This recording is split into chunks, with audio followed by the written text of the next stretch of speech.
So today we have Atishay with us from Hyperkey. Atishay basically specializes in helping businesses grow revenue using outbound systems without investing massive ad budgets or relying on referrals and networking. So he is the go-to guy for building outbound systems, scaling them, all things cold email. So thank you, Atishay, very much for joining us. Thanks so much, Sushant. Appreciate you having me on. Awesome. So with your vast experience, mostly today we'll be focused on A/B testing, how you perform A/B tests to get maximum results, Mhm. right? So the first question to start out would be that, um, why not, go with Google Ads or Facebook Ads? Why is cold email an effective way to book appointment?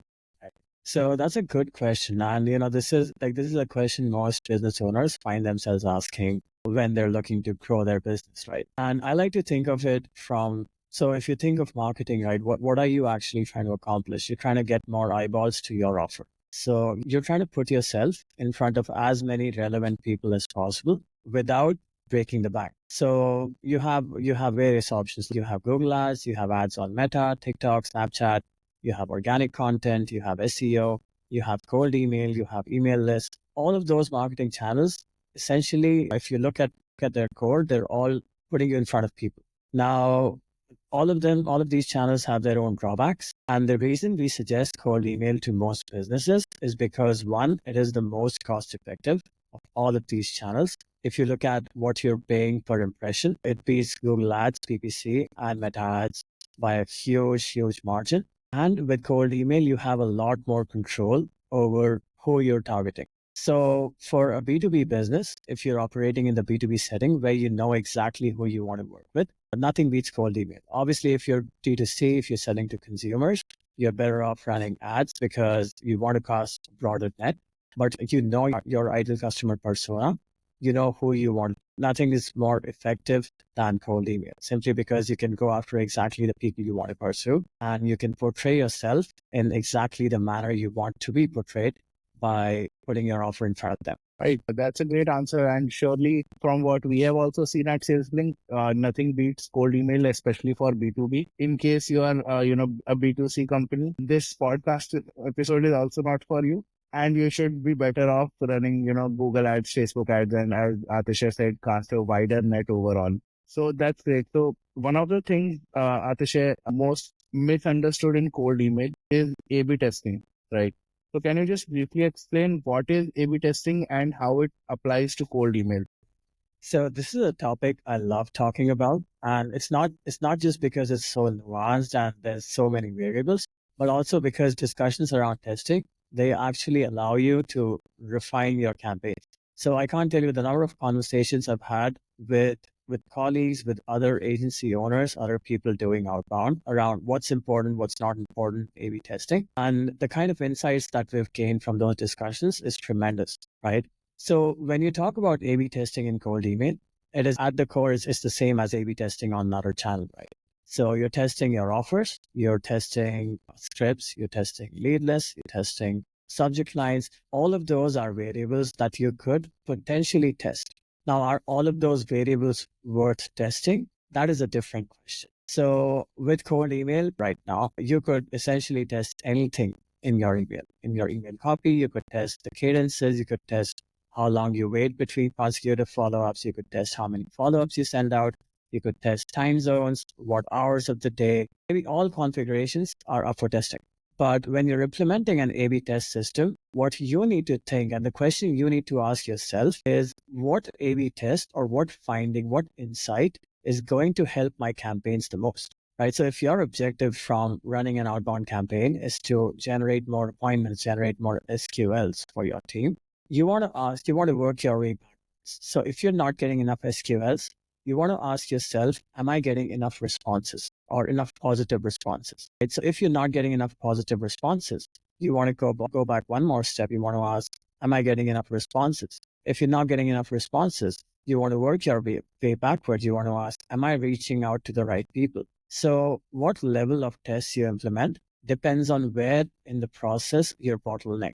So you want to start eliminating these bottlenecks one by one and implement testing based on the problem you're trying to solve. because at any given point of time, everything in your email copy could potentially be better. You could be using a better offer. You could be using a better subject line. Your lead list could be better. Your deliverability could be better. Everything could potentially be better. But whether or not it's worth optimizing for that variable at that time is the question you want to ask. Interesting. So, Atishay, when you say you are not getting enough replies, then you should go back a step and, test different variables. So, when do you say an A/B test has worked, or my copy and timing and lead list, everything is working? So, what is the goal of the reply rate that we should go for? Right. So this number varies a lot by industry, but in general, the KPIs that you should be looking to hit should be 5%, at least 5% of your total prospects contacted should be responding to you. Now, some tools, they measure reply rates with, as a percentage of opens.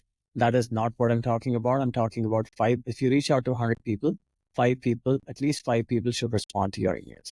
So that's a good number to look at. Of these 5 replies, at least 2.5 should be positive. So you're looking at 2% to 2.5% positive reply rates.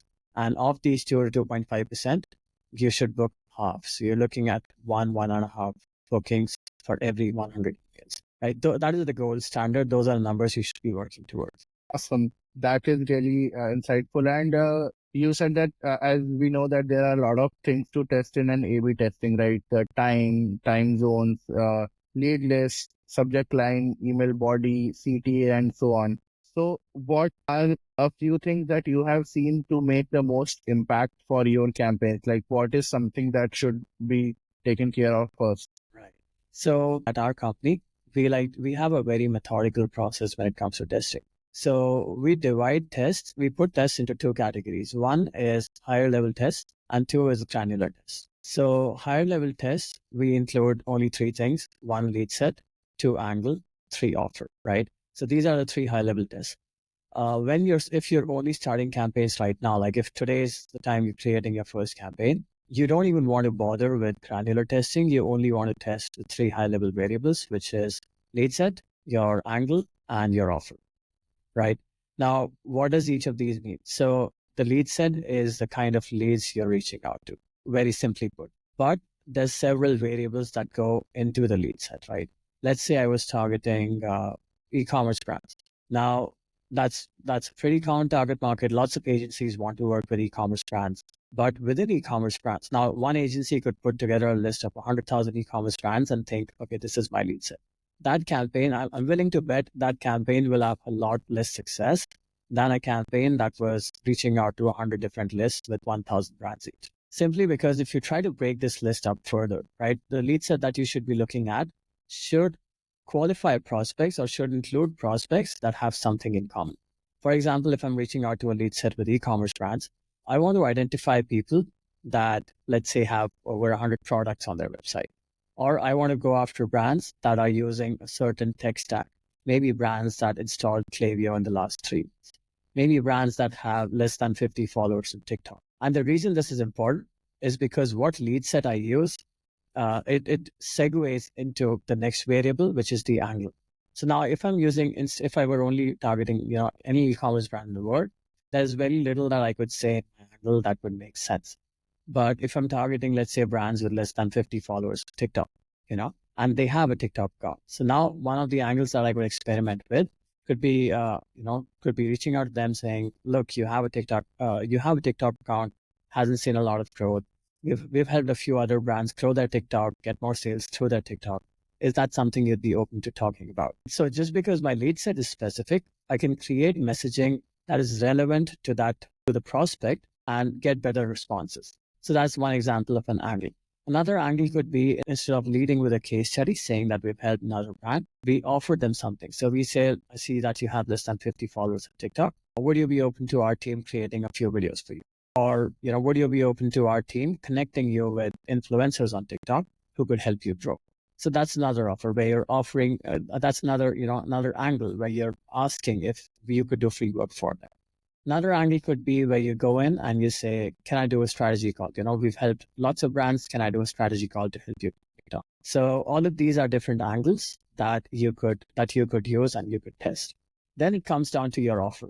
So the offer is, what is it that people gain from saying yes to you, right? Now, one example of an offer that you would use in this situation, and a lot of people, at least as of today, September 2024, Hormozy style offers where you're offering a guarantee on revenue within a certain time frame, like those kinds of things, they don't work in many industries that have been saturated with those offers. Because Alex Hormozy has been teaching this to people for about 1.5 years now. And at least within the e-commerce space, people have seen everything. So guarantees don't work.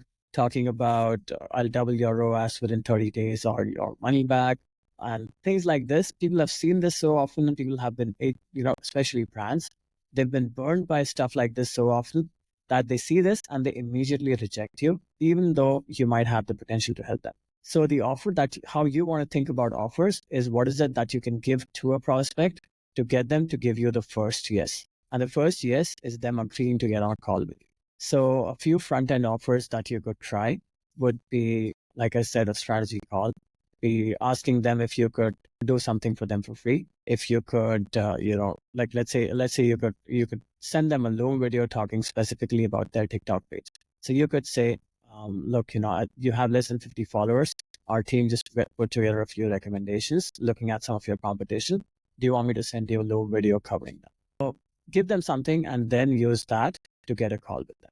So your lead set, angle, and offer, those are the three. If you're starting out with an A/B testing, with a new campaign, lead set, angle, and offer, those are the three things that you want to be tested. Interesting, and that's absolutely right. When there's a famous person like Alex Hormozy giving out his templates of offers, and a lot of people basically copy it, and then it gets saturated, and this happens every time. So the goal is to understand how to create a unique offer to send across. Right. Right.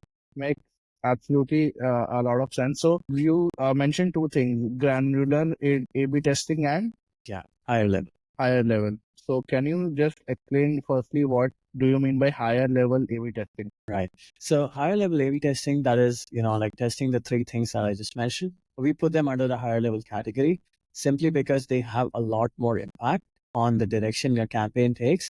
And you could, testing granular stuff.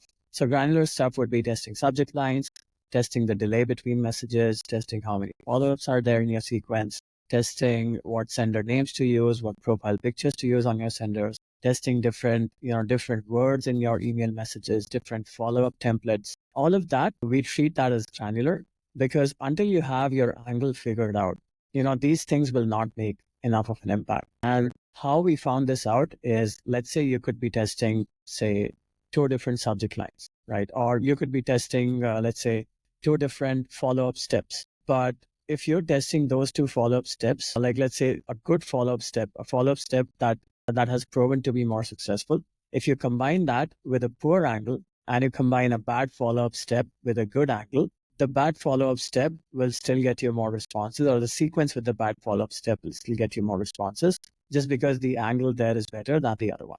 So you want to first figure out what angle works the best for your business and then create granular level tests to further refine your results from that.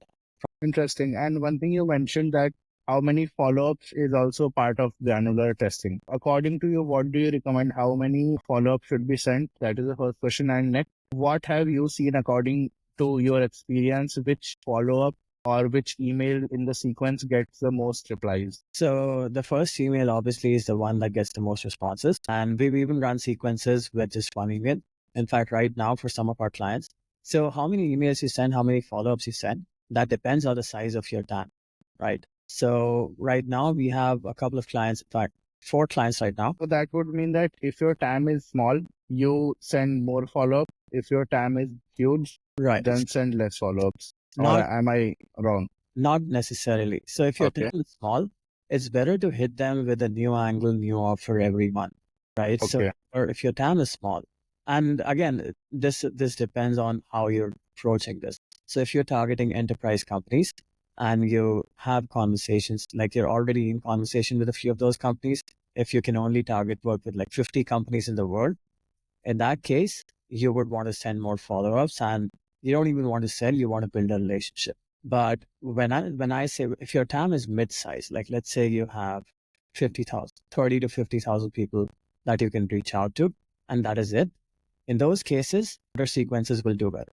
So just send one email or two emails, and after that, recycle your list with a completely different offer, different script. That's what we do. And most of our sequences right now, like for 90% of our clients, we're either doing a one-step or two-step email sequence. So a two-step email sequence has just one follow-up and one initial email. And for the remaining 10%, we're doing 3 steps, where the third step is usually asking them if there's someone else in the company. So these are larger companies where we ask if there's someone else we should reach out to. So, and it's extremely important that you don't send too many follow-ups, especially right now where the barrier to entry is cold emailing is super low. So people get bombarded with emails, and this results in them getting frustrated and marking your email as spam. So if you send way too many follow-ups, you'll ruin your deliverability, which will hurt results long term. So I would rather you email the same person twice, 6 weeks or 8 weeks apart, than try to follow up with them every 2 days and then get marked as spam. Nice. That seems fair. So, what do you think? Like when we are running an A/B test, how long should we run it, or should I say, how many leads should we send our variant of the email to make sure that okay, this angle and offer work or does not? So the short answer is 1,000 leads. But as always, as with anything with cold email, there's nuance to it. So if you only have 1,000 leads, like if you pulled a list that is so specific that you only have 1,000 leads to test with, in that case, you obviously can't send just the same email to all of those leads. So then you have to kind of break it down. Sometimes you also have to decide against testing certain things, maybe test them at a later date. But a minimum of 1,000 leads is a good number to determine whether or not something is working, especially if you're testing something that's higher level, like angles, offers, and lead sets. You want to be sending more emails to test. For granular stuff, you can even make decisions based on 200, 250 cents.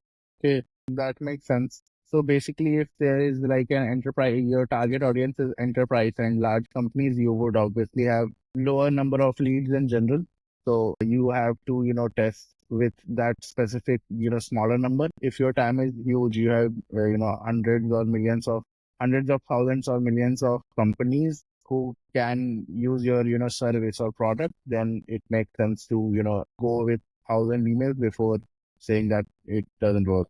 Right, exactly. Yeah, that makes sense. So let's say now we have talked a lot about A/B testing. So let's say once we have found our winning time, copy, and all those things, basically the winning variant. Mm-hmm. Now, how do we scale our, outreach to reach, let's say, 500 appointments or meeting scheduled a month? Because that's something that you guys are doing at Hyperkey for your clients. So how we like to do it, you never want to stop testing. So once you find a variation that's working well, you want to use that variation for a majority of your outreach, but you also want to constantly be testing other stuff alongside. There's a concept that, like anyone who has been doing this for a while understands, which is list exhaustion. So what's working right now, it is not necessary that the same offer, same angle to the same kinds of lists will work 3 months from now. Because like you mentioned earlier on the call, Sushant, people tend to see that like offers get saturated. What you're doing today, someone will copy it. More people will copy that offer. 3 months from now, everybody has already seen it.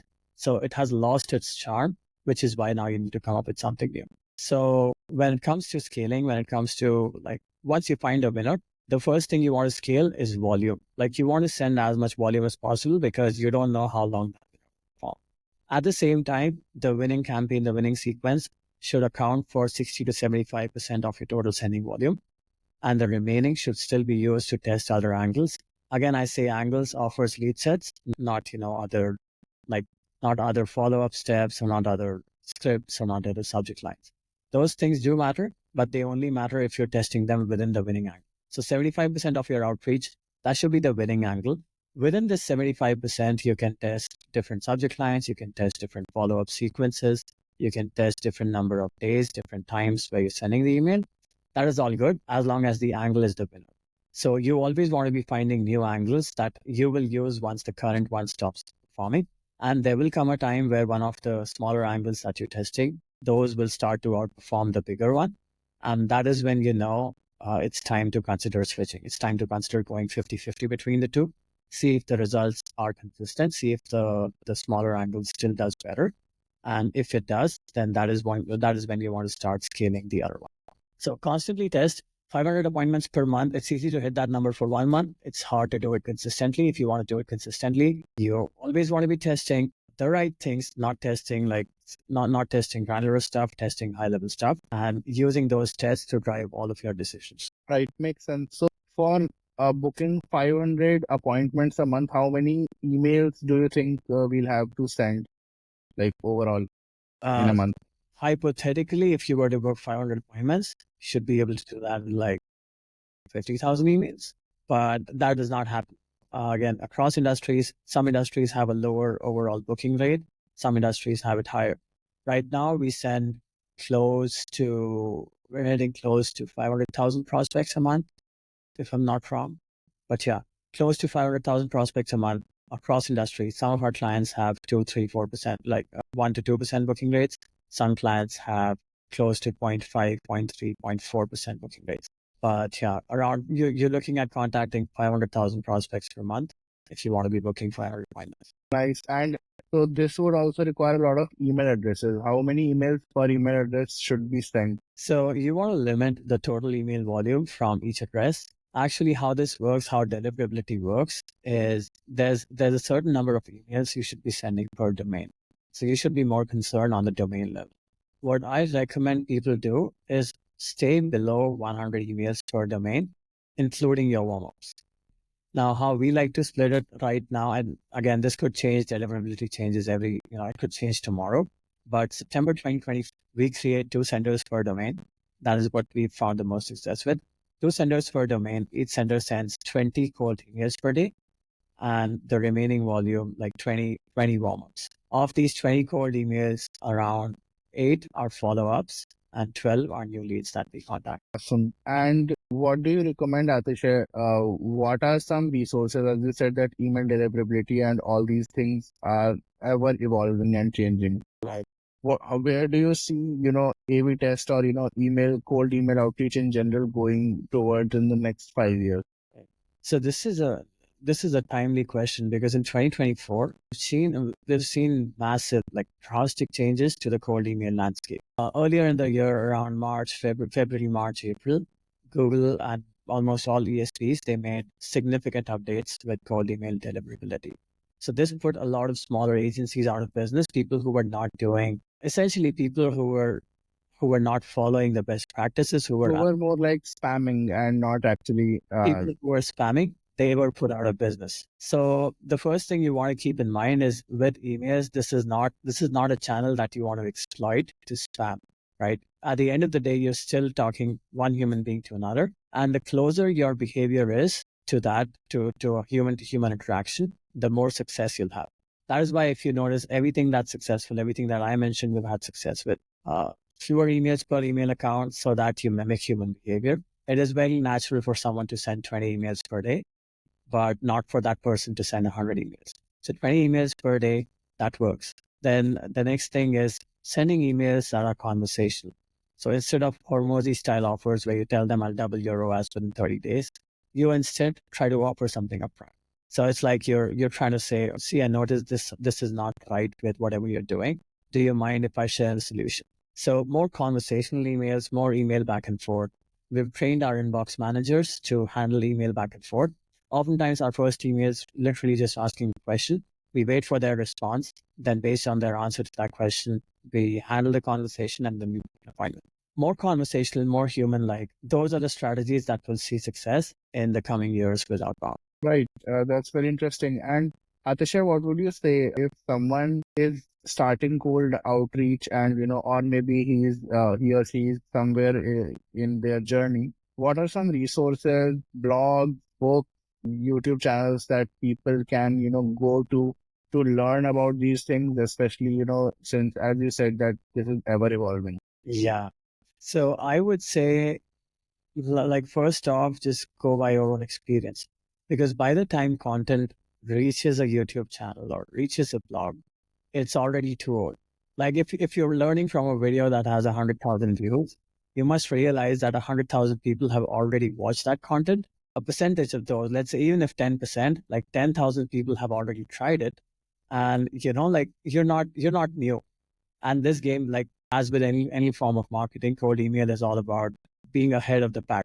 So if you're really learning from videos, other than the basics, so the basics being DNS setup and how to write campaigns, how to write copy, all of that, okay, it's great to, you could get that content from Smart Leads blog, Smart Leads YouTube channel, Instant Leads YouTube channel.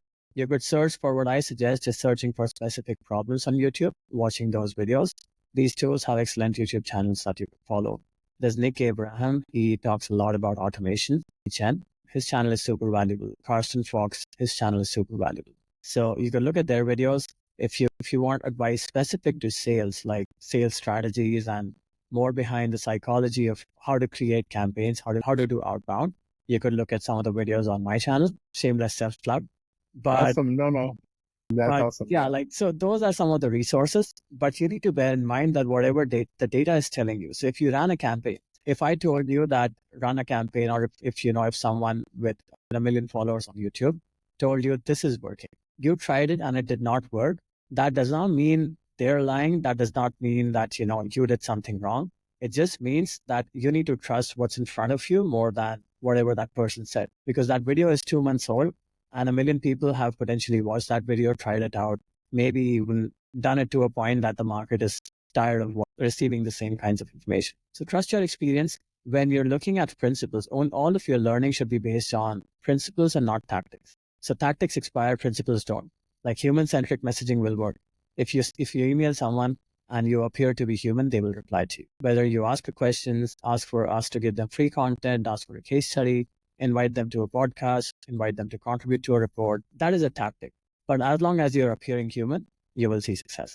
So learn from principles and use those principles plus your own test results to guide you. Awesome. That's really amazing advice that instead of tactics, focus on principles, and the core principles would always work for you. Exactly. So awesome. With that, Atishay, we are done with all our questions for this session. And thank you very much for answering all of these. So these are most common questions that anyone who starts A/B testing has all around. So this should really help out people who are just starting off their cold outreach journey. And is there any place people can reach out to you if they want to have a chat or want to hire your agency? So my LinkedIn is the best place. Like you would obviously always check out the website, hyperkey.com. And that's hyperkey without a Y. So hyperkey.com. And my LinkedIn, like if you want to chat, if you want to shoot ideas around, my LinkedIn is always the best place to reach.